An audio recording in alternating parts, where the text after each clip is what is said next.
रूस यूक्रेन युद्ध से जुड़ी हुई अब खबरें। कल क्रीमिया की ब्रेस्ट में हुए ब्लास्ट के बाद रूस में हड़कंप की स्थिति। पुतिन बौखला गए हैं। ब्लास्ट के बाद पुतिन ने यूक्रेन में जंग तेज कर दी है। जी हाँ, यूक्रेन में नए कमांडर की तैनाती कर दी गई है और इतना ही नहीं, क्रीमिया में ब्रिज ब्लास्ट के बाद परमाणु हमले का संकट बढ़ गया है। चीन के अखबार ग्लोबल टाइम्स की तरफ से एक बड़ा स्टेटमेंट है। ग्लोबल टाइम्स के मुताबिक क्रीमिया ब्रिज विस्फोट के बाद पुतिन एटमी हथियार भी उठा सकते हैं, जिसका पहले भी उन्होंने धमकी चेतावनी उन्हें दे दी है।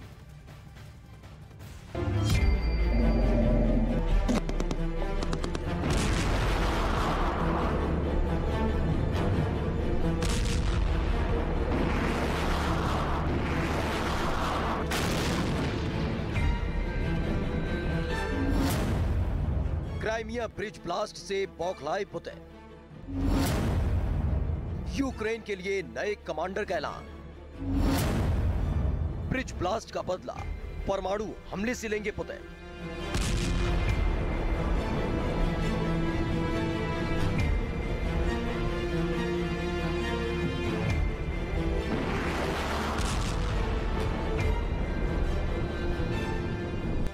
ब्रिज ब्लास्ट की ये तस्वीरें पुतिन को चुभ रही हैं। आग की उठती लपटों को देखकर पुतिन गुस्से में है। ब्रिज तबाह होने के बाद किसी भी हद तक जा सकते हैं पुतिन।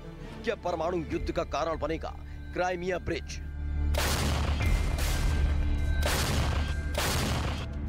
क्राइमिया ब्रिज पर हमले के बाद से परमाणु युद्ध की आशंका तेज हो चुकी है। मॉस्को से इस पर तीखी प्रतिक्रिया आ चुकी है। जांच कमेटियां बनाने की बात हो रही है, लेकिन इन जांच प्रक्रिया के बीच चीन के सरकारी अखबार ग्लोबल टाइम्स के कमेंटेटर का बड़ा बयान आया है। ग्लोबल टाइम्स ने परमाणु हमले की चेतावनी दी है। कहा कि ब्रिज तबाह होने के बाद एटमी हथियार उठा सकते हैं पुतिन। ग्लोबल टाइम्स के इस बयान से सनसनी फैल गई। पुतिन विरोधी खेमे में एक बार फिर से हड़कंप मच गया।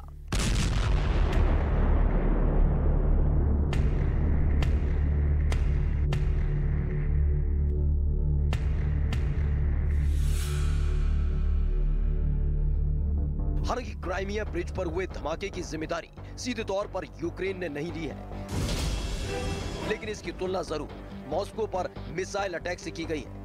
वहीं क्राइमिया पर ज़ेलेंस्की की निगाहें काफी अरसे से लगी हैं। वो क्राइमिया को फिर से अपने कब्जे में लेने की मंशा रखते हैं। क्राइमिया को लेकर ज़ेलेंस्की का ताजा बयान सुनिए। Це майбутнє без окупанта на всій нашій території, зокрема і в Криму. Якщо окупанти втечуть, поки мають таку можливість, це буде найкращий варіант для них. Якщо їх змушують залишитись, будь-який окупант може знайти спосіб здаватися в український полон. क्राइमिया के ब्रिज में हुए ब्लास्ट के बाद से ही पुतिन फौरन अपना अगला प्लान बनाने लगे। फौरन एक्शन में आ गए और यूक्रेन युद्ध की कमान रूसी वायुसेना के जनरल सर्गेई सुरोविकिन को सौंप दी। सर्गेई सुरोविकिन पुतिन के सबसे करीबी सैन्य अधिकारी हैं। 55 साल के सर्गेई सुरोविकिन ने साल 2017 से रूसी एयरफोर्स की कमान संभाल रखी है। साल 2004 में उन्होंने चेचन में गार्ड डिवीजन का नेतृत्व भी किया था। इसके साथ ही 2017 में सीरिया में रूसी हवाई हमले की कमान संभाली थी। सर्गेई सुरोविकिन के नेतृत्व में सीरिया में जमकर बमबारी हुई थी।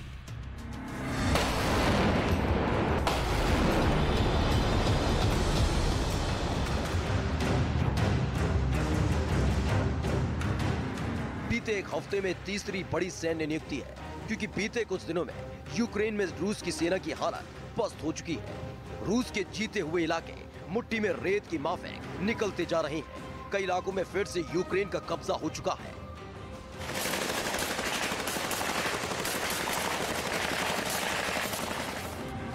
ऐसे में पुतिन कोई भी रिस्क नहीं लेना चाहते। वो किसी भी सूरत में यूक्रेन पर फतह हासिल करना चाहते हैं।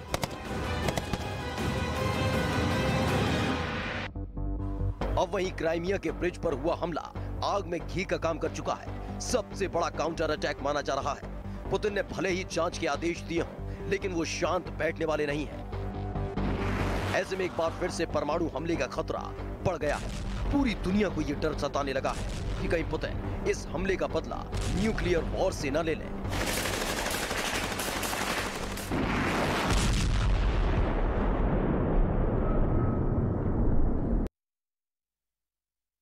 और इस वक्त हम आपको सीधे कामाख्या मंदिर प्रांगण से तस्वीरें दिखा रहे हैं, जहां माता के दर्शन पूजन के लिए गृह मंत्री अमित शाह पहुंचे हुए हैं। नॉर्थ